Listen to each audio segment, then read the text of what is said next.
Ya, Assalamualaikum warahmatullahi wabarakatuh. Masih dari lantai dasar Sentra Bisnis Jakarta Islamic Center, Radio JIC, Suara Peradaban Islam Jakarta. Alhamdulillahirrahmanirrahim. Senang sekali kita kembali hadir menemani ruang Anda Mitra JIC di hari ini, 24 Desember 2021.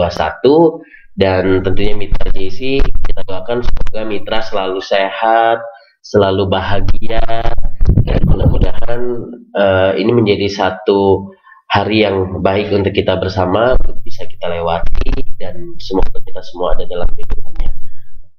Salawat serta salam tetap kita aturkan juga kepada Nabi besar kita, Nabi Muhammad SAW. Semoga keluarga, sahabat, dan kita para pengikutnya mendapatkan syafaat di yaumil akhir nanti. Amin ya robbal alamin. Mitra JC, hari ini kita akan membahas satu tema yang berkaitan, juga masih berkaitan dengan COVID-19. Dan mungkin ini juga menjadi atau tahun terakhir ya untuk kita siaran di program Bincang Sehat, dan insya Allah mudah-mudahan kita bisa ketemu kembali di tahun selanjutnya, di tahun 2022. Nah, di penghujung akhir tahun pada kesempatan hari ini kita akan masih membahas tentang COVID, yaitu vaksinasi COVID-19 untuk anak. Nah, banyak sekali di antara kita, terutama orang tua ini, yang khawatir berkaitan dengan anaknya itu divaksin. Takutnya menimbulkan efek-efek yang akhirnya membuat orang tua nantinya repot lah dan lain-lain. Nah, ini apakah benar fakta atau hoax? Nah, untuk itu nanti kita akan bahas lebih mendetail ya seputar tema kita hari ini, untuk vaksinasi COVID-19 untuk anak. Nah, tapi sebelumnya kita juga mengundang untuk Mitra JC yang ingin bergabung bersama kita melalui interaktif ya di 081215549288, dan Mitra JC juga bisa kirimkan pertanyaannya melalui chat di nomor yang sama di 081215549288. Ya, karena kita masih situasi pandemi COVID-19, jadi kita sekarangnya masih pakai masker bersama Dr. Novit Abdul Waris ya. Kasful Waris, mohon maaf ya Dokter Abdul Waris. Alhamdulillah beliau sudah hadir di tengah-tengah kita. Assalamualaikum Dokter. Waalaikumsalam. Sehat ya? Alhamdulillah. Alhamdulillah, senang sekali akhirnya dokter bisa kembali di pagi hari ini menyapa Mitra JC. Tentunya mudah-mudahan dokter sehat selalu ya dok ya, bersama keluarga tercinta ya. Amin ya rabbal alamin. Baik dokter, kita akan bahas ya satu tema berkaitan dengan vaksinasi COVID-19 untuk anak ya. Kalau selama ini kan di awal-awal tahun COVID-19, apalagi tahun 2021 itu pemerintah gencar-gencarnya untuk nantiasa vaksin. Tapi anak ini memang ditunda dulu, artinya sekarang sudah mulai digalakan ya anak-anak untuk segera divaksin. Nah, kira-kira vaksin untuk anak ini seperti apa dan bagaimana? Kami persilakan dokter untuk bisa membahas tema kita hari ini. Ya, terima kasih Bang Dipo. Ya. Jadi Kementerian Kesehatan ya bulan Desember ini merekomendasikan vaksinasi untuk anak usia 6 sampai 12 tahun. Itu sudah bisa. Kalau anak tuh 6 sampai 12 tahun ya. Iya. Sebelumnya kan yang 12 tahun ke atas sudah bisa. Boleh. Nah, sekarang 6 sampai 12 tahun. Nah, itu rekomendasinya keluar baru bulan Desember ini. Gitu. Dan Bang Dipo, apa tuh? Daerah yang bisa melaksanakan vaksin untuk anak usia 6 sampai 12 tahun adalah daerah yang minimal cakupan vaksinasi dosis satunya itu 70% provinsi ya. Iya. Seperti Jakarta kan sudah 70%, terus Jakarta udah bisa melakukan vaksinasi anak untuk usia 6 sampai 12 tahun. Kebetulan saya kemarin hari Rabu juga jadi tim vaksinasi di SD, salah satu SD di Sukapura. Oke. Ya, itu sudah berjalan.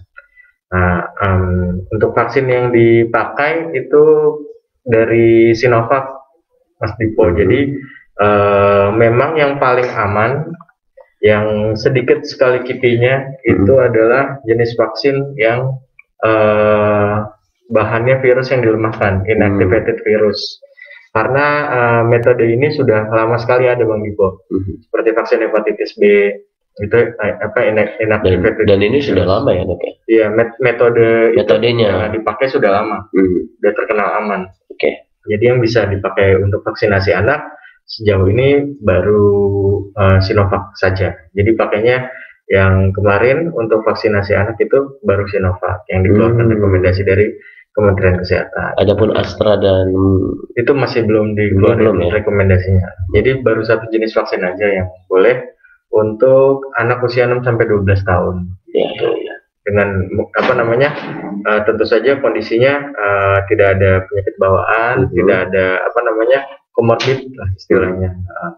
Itu bisa. Gitu. Jadi untuk orang tua di luar sana, sekarang alhamdulillah anak kita bisa kita lindungi dengan vaksin. Jadi kalau memang jadwalnya sudah keluar vaksin, segeralah vaksin. Gitu. Jadi kan vaksin salah satu ikhtiar juga untuk apa namanya menyelesaikan pandemi ini, semoga biar cepat selesai. Ya, amin. Kembali normal lagi. Ya, harapan kita ya dengan melalui vaksin ini, terutama buat anak-anak yang bisa menyelesaikan, walaupun memang vaksin ini kan bukan obat ya dok ya, ini sekali lagi vaksin ini untuk mencegah dari masalah-masalah berat yang nanti akan dihadapi kalau sekiranya dia akan tertular. Ya, dokter, jadi berarti untuk vaksin anak yang di usia 6 sampai 12 tahun yang masih direkomendasikan adalah vaksin Sinovac. Berarti Sinovac itu sebenarnya masih ada ya dok ya? Masih ya. Oh, karena beberapa isu-isu yang belakangan katanya Sinovac sudah habis begitu. Karena habis batch yang sebelumnya. Kan datangnya per batch. Ya, betul. Batch yang sekarang datang, nah itu dialokasikan untuk vaksin anak. Untuk daerah-daerah yang cakupan vaksinasi pertamanya sudah 70%. Oke. Gitu. Nah, ada nggak perbedaan gitu vaksin Sinovac yang diberikan oleh pemerintah beberapa bulan yang lalu dengan vaksin Sinovac yang nanti akan diberikan oleh anak-anak gitu, atau yang sudah diberikan oleh anak-anak? Jenis vaksinnya enggak. Oh, jenis vaksinnya sama ya? Sama aja. Nah, yang disesuaikan dosisnya karena kan beda anak sama dewasa. Iya. Ya, jadi apa namanya untuk perbedaan jenis vaksin nggak ada, sama aja sama yang dewasa. Iya. Nah dok, ini kalau misalnya anak-anak gimana ya dok untuk bisa istilahnya screeningnya apakah sama juga dengan orang dewasa? Artinya kan anak-anak kan kayaknya kalau tanyain apakah kamu diabetes, kan nggak ngerti gitu. Jadi kalau anak-anak tuh yang kebetulan kemarin saya jadi panitia penyelenggara vaksin ya di SD yang Sukapura. Salah satu SD di Sukapura itu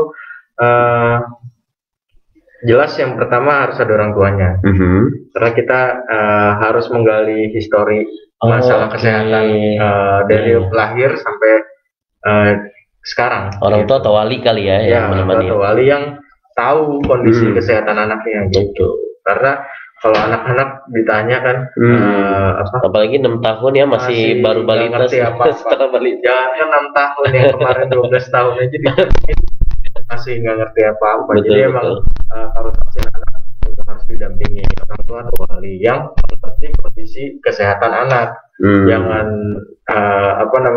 cuma diantar orang tua tapi orang tuanya tunggu di depan atau diantar orang lain gitu. Biar syarat aja diantar tapi nggak tahu seperti kesehatan anak seperti apa. Karena ada poin-poin yang ditanya sebelum vaksinasi seperti ini, apakah ada alergi sebelumnya, apakah ada alergi obat makanan, atau apakah ada penyakit bawaan kecil gitu. Karena diabetes juga bisa dari kecil mas. Iya betul. Diabetes tipe 1 kecil ya. Yang memang dari kecil dia tuh nggak produksi insulinnya kurang atau nggak produksi sama sekali, itu bisa di anak kecil diabetes tuh bisa. Jadi emang harus kita tanya apakah ada riwayat diabetes, apa ada penyakit. Tanyanya kepada orang tua ya. Orang tua. Kalau anaknya hampir rata-rata nggak ada yang tahu. Iya, ada yang tahu. Ditanyain semua pasti nggak ngerti. Jadi orang tua penting pendampingan waktu dan juga orang tua yang tahu gitu, yang antar tuh yang tahu kondisi pasien, histori pasien. Ini jadi sebuah perhatian ya, terutama buat para orang tua ya. Jikalau memang anaknya pengen divaksin ya, alangkah baiknya walinya atau kakaknya gitu ya mengetahui kondisi si anak tersebut agar bisa diketahui. Karena untuk divaksin ini asal suntik ya dok ya, ada beberapa hal-hal yang harus pertanyaan-pertanyaan yang harus dijawab dan ini bisa menentukan bisa atau tidaknya. Iya benar. Ada dok anak-anak yang tidak lolos yang gitu. Ditunda. Kemarin kemarin ada anak yang diabetes tipe 1, Mas. Ya, Diabetes tipe 1 ada? ada. Tapi apa namanya? Ditunda dulu karena belum punya rekomendasi dari dokter spesialis anaknya. Terus ada yang apa namanya? Punya kondisi saraf kejang. Nah, itu sedang pengobatan 2 minggu belakangan. Pernah kejang 3 hari yang lalu. Nah, itu kita tunda juga karena belum ada rekomendasi spesialis anak. Jadi para orang tua yang punya anak khusus, baiknya sebelum vaksin bisa dulu ke dokter spesialis anak. Khusus mereka yang punya penyakit bawaan ya? Ya, yang punya kondisi tertentu. Punya kondisi tertentu. Nah, itu baiknya periksa dulu ke dokter spesialis anak sebelum dijadwalkan vaksin. Bawa surat rekomendasi bahwa anak ini boleh untuk lanjut vaksin seperti itu, Mas Tipo. Iya. Nah, Dok, kalau misalnya anak-anak ini divaksin, ada efek samping nggak? Kalau orang tua kan bisa mengeluh ya, bisa disampaikan gitu apa efek-efeknya. Nah, kalau anak-anak sendiri kan kadang dia diem gitu, nangis ya.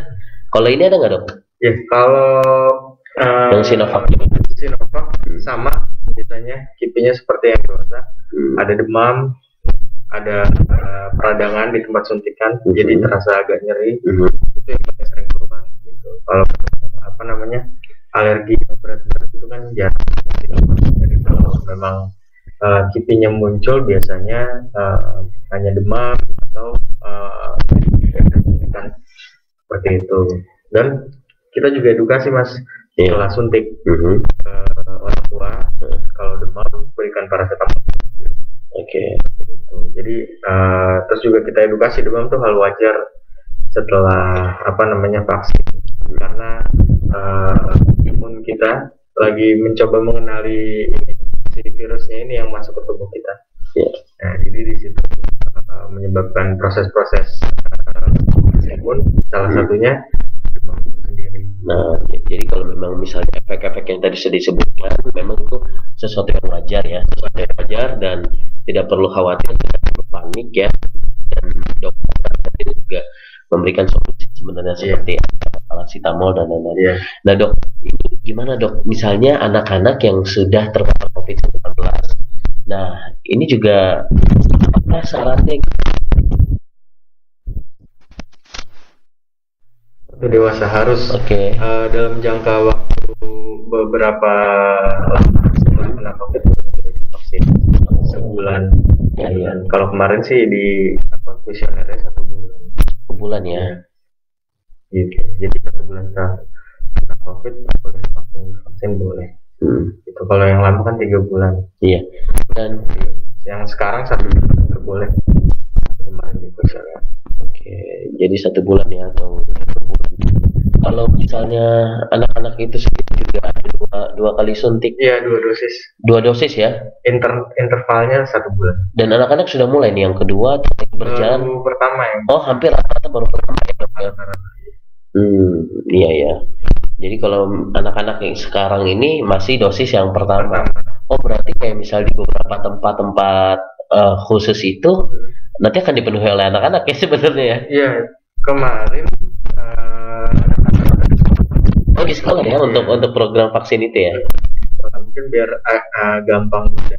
Karena anak usia sekarang kan anak usia sekolah dasar untuk menyasarnya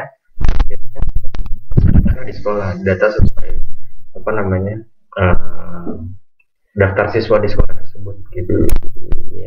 Nah, Dok, ini juga bicara apa berkaitan dengan vaksin dan jarum suntik. Ya, Bang Dipo juga salah satu orang yang dulu ya waktu SD itu takut banget dengan jarum suntik, apalagi kalau ada informasi berkaitan dan wajib vaksinasi. Nah, kalau sekiranya anak-anak tidak divaksin gitu, ada nggak sih, Dok? Misalnya ya walaupun ini sebatas ini ya, Dok, ya untuk mencegah dari hal-hal yang berat nantinya. Nah, itu gimana, Dok? Artinya bagaimana untuk bisa memotivasi lagi nih buat ibu-ibu nih agar anaknya senantiasa divaksin? Iya. Jadi apa namanya vaksin kan salah satu cara untuk memerangi pandemi ini ya. Betul. Selain kita menjaga kesehatan dengan bermasker dan cuci tangan, gitu. Karena bermasker dan cuci tangan aja masih ada kemungkinan kita tertular. Ya. Nah, bagaimana cara kita mengurangi gejala ataupun malah membentengi diri kita tuh dari COVID setelah kita terpapar ya dengan vaksinasi, Mas. Gitu. Jadi kalau pencegahan tuh emang harus wajib, itu paling bagus pencegahan dengan masker, cuci tangan. Tapi kalau kita sudah terkena, ya alangkah baiknya kita vaksin gitu sebelum kita terkena. Jadi kalau kita terkena, ya gejala yang muncul ringan atau malah nggak ada sama sekali gitu. Jadi yang harus ibu-ibu ingat ya seperti itu. Anak kecil itu paling susah disuruh pakai masker. Pakai masker dilepas-lepas, lagi main sama temennya pasti dilepas. Ya, gitu. Jarang ya kita anak kecil. Iya. Jadi salah satu cara untuk membentengi selain masker ya vaksin. Oke. Jadi kalau anak kita susah pakai masker, nggak divaksin, nah itu resiko tinggi sekali untuk tertular dan sakit berat gitu. Jadi kalau anak-anak baiknya sih ikut anjuran pemerintah. Kalau memang sudah bisa vaksin anak usia 6 sampai 12 tahun, ikutlah kalau jadwalnya sudah ada gitu. Iya. Jadwal udah ada di sekolah masing-masing begitu ya. Jadi kalau sekiranya tidak ada ya coba cari di beberapa tempat ya. Infonya di puskesmas juga bisa. Untuk di puskesmas sudah bisa. Karena kemarin beberapa yang di pending yang belum layak vaksin itu diarahkan untuk ke puskesmas.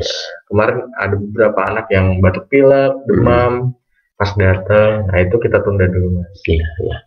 Baik, Dr. Novit, kita akan menyapa beberapa mitra JC yang sudah bergabung pada kesempatan hari ini. Ya, langsung saja. Assalamualaikum Dr. Novit dan Bang Dipo. Ya, waalaikumsalam. Saya mau nanya dok, vaksin COVID untuk anak usia 7 sampai 12 tahun, jenis vaksinnya apa ya dok? Sinovac, AstraZeneca, atau Moderna? Jadi untuk usia segitu yang lebih baik yang mana? Kira-kira dok? Terima kasih. Wassalamualaikum warahmatullahi wabarakatuh. Ya, waalaikumsalam warahmatullahi wabarakatuh. Ini dari sahabat kita dan mitra JC namanya Pak Nendi. Dia bertanya untuk vaksin anak. Sebenarnya tadi sudah dijelasin ya dok. Tapi boleh diulang lagi dok berkaitan dengan vaksin apa yang baik untuk anak di usia 7 tahun? Moderna, Sinovac atau AstraZeneca? Ya, baik. Terima kasih Bapak Nendi atas pertanyaannya. Jadi untuk rekomendasi dari Kementerian Kesehatan yang dikeluarkan untuk saat ini, vaksin yang aman untuk diberikan kepada anak usia 6 sampai 12 tahun baru satu jenis, Mas. Baru satu jenis. Ya, yaitu yang masuk ke Indonesia Sinovac. Jenis yang virus yang dilemahkan atau dimatikan itu. Jadi cuma Sinovac aja sekarang yang tersedia dan yang paling aman dan paling baik untuk anak usia 6 sampai 12 tahun. Itu hanya Sinovac. Gitu. Karena ya tadi alasannya, pertama kipinya jarang terjadi. Yang kedua adalah metode pembuatan vaksin Sinovac adalah metode pembuatan vaksin yang sudah ada berpuluh-puluh tahun yang lalu. Jadi metode yang virus dilemahkan ini atau virus dimatikan ini sudah ada sebelumnya seperti hepatitis B gitu. Hepatitis B saja untuk anak baru lahir itu aman, baru disuntik itu aman. Metodenya karena metodenya itu virus yang dilemahkan seperti itu. Jadi kipinya rendah. Sama juga dengan Sinovac. Sinovac ini adalah virus COVID yang dilemahkan dengan beberapa zat-zat tertentu, lalu diberikan adjuvan juga. Nah, setelah itu baru proses sebelum bisa disuntikan ke kita seperti itu. Jadi insya Allah Sinovac aman. Iya, insya Allah aman ya. Walaupun AstraZeneca, apalagi Moderna, ya. Sebenarnya itu semua juga aman. Aman, tapi enggak ada kipinya. Kipinya biasanya sering terjadi dan mungkin agak berat ya. Saya waktu pengalaman pribadi, waktu Sinovac saya nggak muncul kipi apapun. Saya biasa, nggak ada demam, nggak ada nyeri, nggak ada. Bang Dipo juga Sinovac nggak ada ini sih. Iya, segala macam. Tapi waktu karena saya nakes, saya dapat booster. Boosternya Moderna. Moderna. Iya, saya demam 2 hari, demam tinggi 38. Jadi nggak praktek pada saat itu. Iya, istirahat. Istirahat ya. Iya, jadi istirahat setelah vaksin. Kebetulan memang karena kita udah tahu kipinya lumayan cukup berat. Ya, jadi kita bagi-bagi jadwal vaksinasi. Setelah vaksinasi itu H+1-nya diliburkan. Tapi setelah demam itu dok, udah baik-baik saja kan? Baik-baik saja. Nggak ada efek samping apa gitu? Nggak ada sama sekali, cuma demam aja. Ya udah, kalau demam kalau emang nggak kuat banget, demamnya tinggi, saya minum paracetamol. Setelah itu aman, nggak ada masalah. Artinya itu juga nanti ada juga orang yang biasa-biasa aja dok ya? Iya.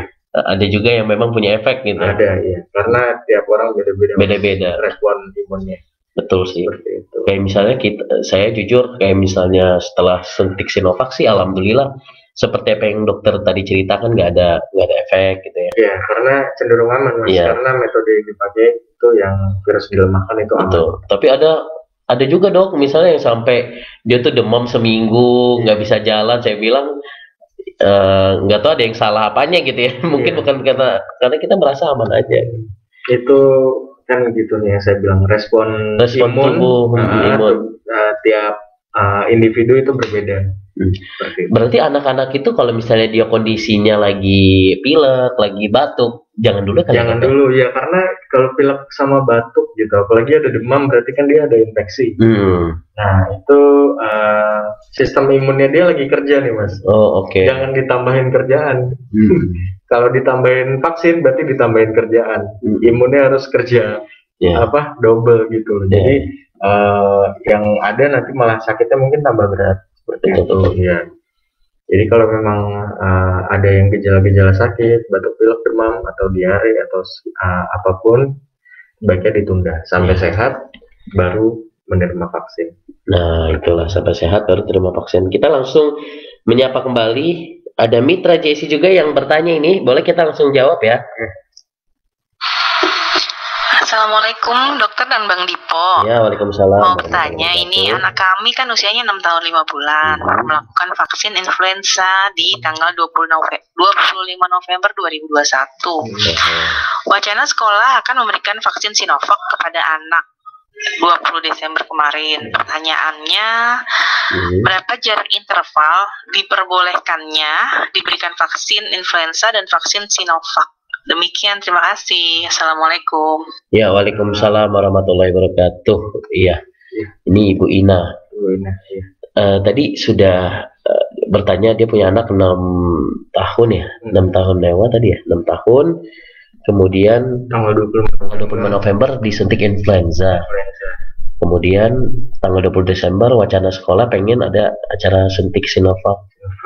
Sebenarnya ada jarak nggak antara interval antara influenza dengan Sinovac itu sendiri? Ya. Yang persilakan Dokter Novit. Kalau penelitiannya rilis resminya tuh masih belum ada. Cuma kita ngambil jarak aman biasanya 1 bulan. 1 bulan. Ya, kayak gitu. Jadi sebenarnya pun imunisasi selain Sinovac ini kan bisa sekaligus berbarengan macam-macam.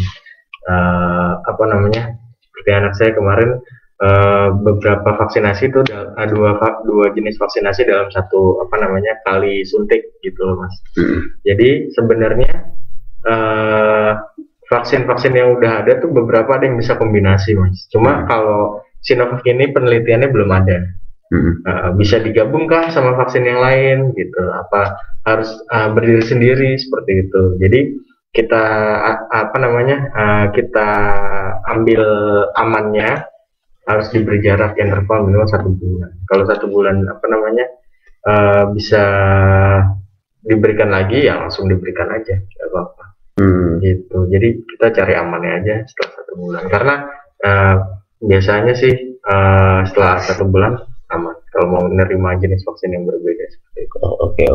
Jadi tadi sudah disampaikan ya. 1 bulan setelah divaksin. Influenza itu vaksin ya? Apa? Vaksin ya. Vaksin influenza ada ya dok ya? Ada. Itu buat mencegah varian influenza seperti H5N1 gitu. Bukan yang batuk pilek, bukan gitu sebenarnya.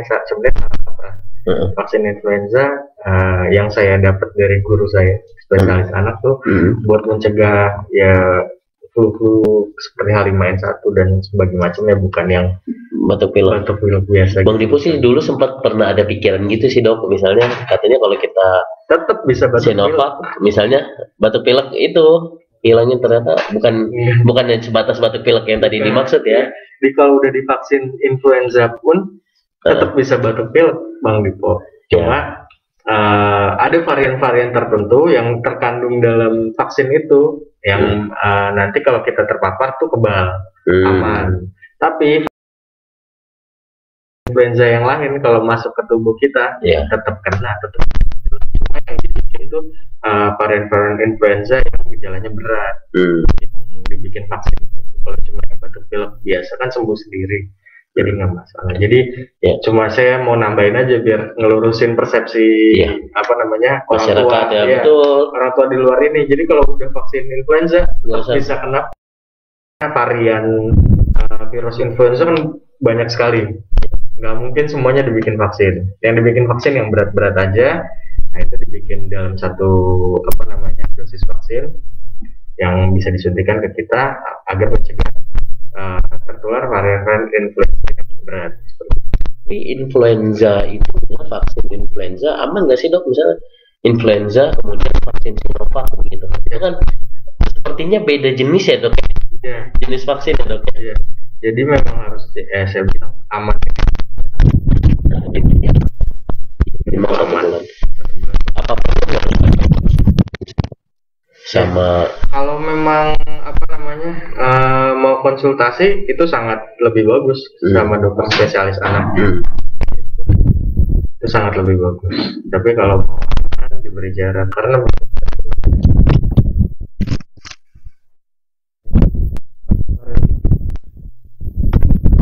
itu ya keterangan ya seperti itu.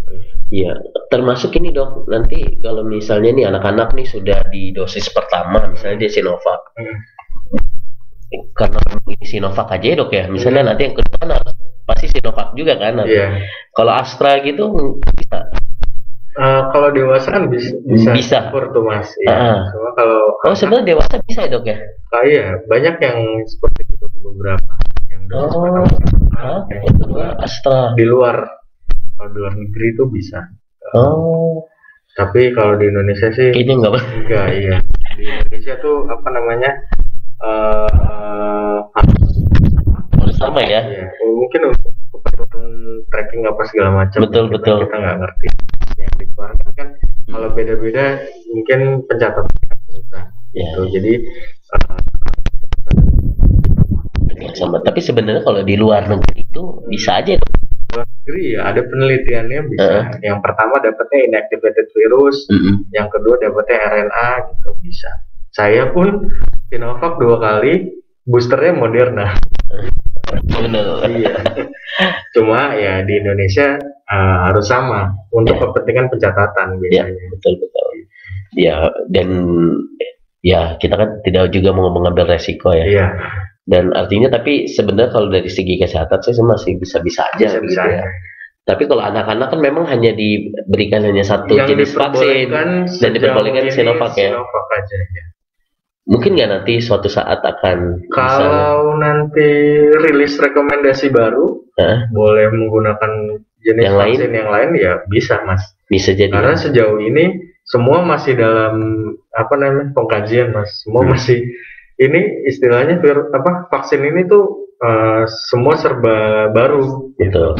Semua masih dipelajari, belum ada yang masih belum ada. Jadi izinnya pun izin darurat kan mas, bukan izin yang semestinya keluar itu. Nah izinnya izin darurat. Izin darurat tentu diperhatikan segala macamnya, keamanan vaksinnya, gitu, kejadian kipinya seperti apa. Kalau setelah dikaji ternyata WHO menyetujui untuk penggunaan darurat, boleh menggunakan vaksin aman untuk digunakan seperti itu. Jadi kalau WHO udah menyetujui jenis-jenis vaksin yang bisa digunakan, ya berarti insya Allah sudah aman Mas. Karena mereka punya tim ahli jelas. Ya. Gitu. Sudah ada penelitiannya jelas. Sebelum ini Bang Ibo, bikin vaksin tuh lama. Iya benar. Puluhan tahun baru jadi. Betul gitu. betul. Cuma, iya vaksin COVID ini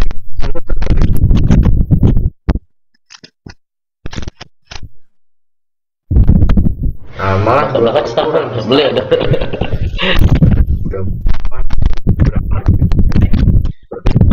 Ingat ya waktu pas pandemi muncul itu kan tahun 2020 bulan Maret lah di Indonesia. Di 2019 sudah mulai. Iya. Artinya kita udah nerima vaksin itu kan di 2021 awal ya. Mungkin atas lebih awal kan ya.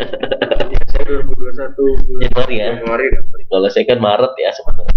Artinya betul-betul menjadi satu perhatian khusus ya buat para orang tua. Insya Allah untuk vaksin itu aman ya anak-anak, dan bukan hanya 1-2 orang saja. Alhamdulillah sudah ribuan bahkan jutaan anak ini sudah divaksin. Artinya tidak perlu khawatir nanti ada efek-efek yang sejauh ini aman, tidak ada laporan yang macam-macam ya. Dan kemarin isu-isu hoax yang ada ya. Benar. Kadang kan kayak ada chip dan lain-lain kan, itu sebenarnya itu hoax semua ya dok ya. Ya, dok, ini bicara tentang vaksin lagi nih. Kalau misalnya tadi kan kalau bicara tentang vaksin anak kan, kalau range anak itu antara usia vaksin ini 6 sampai 12 tahun. Nah, bagaimana yang usia yang baru 0 tahun sampai usia 6 tahun?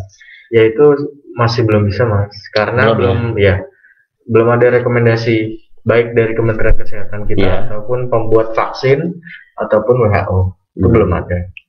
Kalau di kemudian hari mungkin kesehatan kita menerbitkan rekomendasi vaksin untuk 6 tahun berarti sudah bisa. Tapi untuk saat ini ada vaksin yang bisa diberikan ya untuk umum. Tapi kalau untuk penelitian mungkin sudah jalan penelitian di luar sana untuk vaksin untuk anak-anak seperti itu. Jadi untuk balita belum ini ya, diizinkan dulu ya. Tapi kalau dari usia 6 tahun sampai 12 tahun ini sudah digalakan oleh pemerintah ya. Sebenarnya tujuannya untuk yang namanya sekolah kan selama ini kan daring terus ya dok ya. Bahkan seminggu hanya 1 kali masuk kan, ini kekhawatiran ya. Semoga di tahun yang mendatang bisa full seperti sekolah ya. Sebenarnya tujuannya kan itu ya rata-rata ya. Tujuannya itu Mas, untuk melindungi anak kita kalau sedang beraktivitas di luar rumah gitu Mas. Jadi salah satunya sekolah gitu. Jadi kalau memang cakupan vaksinasinya sudah tinggi, cukup sudah mayoritas lah di atas 70% dalam satu sekolah, ya insya Allah lebih aman kalau mau tatap muka. Kalau anak-anak sendiri itu seperti apa dok untuk responnya setelah divaksin? Kemarin jelas sebelum divaksin takut banget yang lari-larian. Wajar lah kecil. Iya paling. Ya cuma ya gitu. Kalau saya nggak mau bilang nggak sakit. Saya bilang sakit, cuma sedikit. Kamu tahan sebentar, selesai gitu. Karena kalau bohongin anak nggak sakit, nanti besok nggak mau disuntik. Betul. Jadi katanya nggak sakit, ternyata sakit. Jadi kalau saya waktu wawancara, setelah wawancara kan pindah ke stasiun berikutnya untuk penyuntikan. Tahap terakhir ya. Saya bilang setelah ini suntik ya, agak sakit sedikit, gitu. Ditahan aja, tapi sebentar, nggak nyampe 10 detik selesai. Kayak gitu. Nah, kalau yang udah agak-agak gede gitu, paham ya. Itu kalau yang kecil susah Mas, tetap lari-larian, tetap susah. Jadi memang yang saya bilang pendamping itu harus masuk, penting gitu. Selain buat wawancara juga nemenin anak ya, buat support juga. Lebih berani kalau ada pendampingnya. Gitu. Nah itulah tips-tips yang tadi sudah disebutkan oleh dokter ya. Kalau benar kalau dibohongin ya takut terus ya dok ya. Terus kalau dibohongin. Jadi ya mereka harus tahu ya kalau dikasih reward lah boleh lah. Nah itu boleh. Kasih reward boleh. Kalau berani itu boleh dikasih reward. Ya, gitu reaksinya bermacam-macam. Ada yang berani, ada yang nangis, ada yang lari malah. Betul. Sangat bisa dibayangkan sih dok ya kalau anak-anak mau disuntik. Intinya jangan dibohongin. Iya, jujur. Nah ya, sempat kita juga membahas mengenai bagaimana untuk keluarga yang menopang ya. Waktu pertama kali dokter kita dulu sempat membahas tentang tema bahagia keluarga, itu salah satunya yang jangan dibawa. Oke, dokter, ini luar biasa banyak sekali kita mendapatkan manfaat di tema kita hari ini berkaitan dengan vaksin COVID-19 untuk anak. Sekali lagi bahwa tadi sudah dijelaskan bahwa vaksin untuk anak aman, dan insya Allah ini menjadi satu ikhtiar kita sebagai orang tua ya, agar kita bisa menyelesaikan pandemi ini dan mudah-mudahan kita bisa hidup kembali normal kembali pastinya. Nah dokter, sebagai catatan akhir atau kesimpulan pada tema kita hari ini, kami persilahkan. Jadi untuk orang tua di luar sana, melalui Kementerian Kesehatan merekomendasikan vaksin anak usia 6-12 tahun. Vaksin yang digunakan adalah vaksin Sinovac, di mana ini jenisnya adalah virus yang dilemahkan. Jenis vaksin ini sudah terbukti puluhan tahun aman, bisa digunakan dan aman. Jadi untuk para orang tua di luar sana, segeralah untuk bawa anaknya anaknya untuk melakukan vaksin COVID-19 di tempat-tempat yang sudah ditunjuk seperti itu. Karena kita juga harus melindungi anak kita. Seperti itu. Jadi keluarga semua terlindungi, sehat, insya Allah pandemi segera berakhir. Oke. Baik, terima kasih Dokter Novit Kashiful Waris yang telah membersamai kita gitu ya, kurang lebih 45 menit ke depan, 45 menit ke belakang tadi.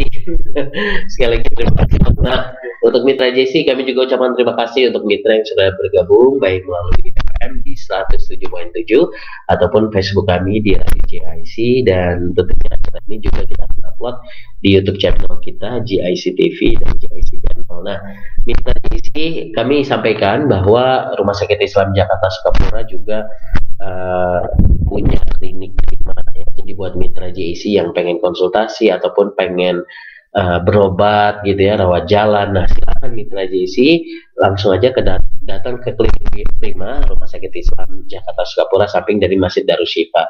Adapun Rumah Sakit Islam Jakarta Sukapura ini merupakan rumah sakit tipe C ya. Jadi buat BPJS juga bisa masuk asalkan ada rekomendasi dari Vaskes 1 yang sudah dimiliki begitu. Dan salah satu keistimewaan atau salah satu khusus dari Sukapura ini tidak mencantumkan klinik bersangkutan ya, ini untuk semata-mata menjaga rahasia penyakit dari pasien itu sendiri. Jadi untuk informasi bisa langsung datang ke bagian informasi, nanti akan ditunjukkan mana klinik yang ada ingin dituju gitu ya. Sekali lagi kami mengucapkan terima kasih kepada mitra JIC yang sudah bergabung hari ini. Terima kasih juga buat Dr. Novit Kashiful Waris yang telah hadir hari ini, dan terima kasih kepada dua penanya tadi. Mudah-mudahan kita ketemu lagi di lain kesempatan ya, di pekan depan di hari Jumat di jam yang sama dari pukul 9 sampai pukul 9.45 menit waktu Indonesia Barat. Saya Bang Dipo Usman pamit undur diri. Wabillahi taufiq wal hidayah. Assalamualaikum warahmatullahi wabarakatuh.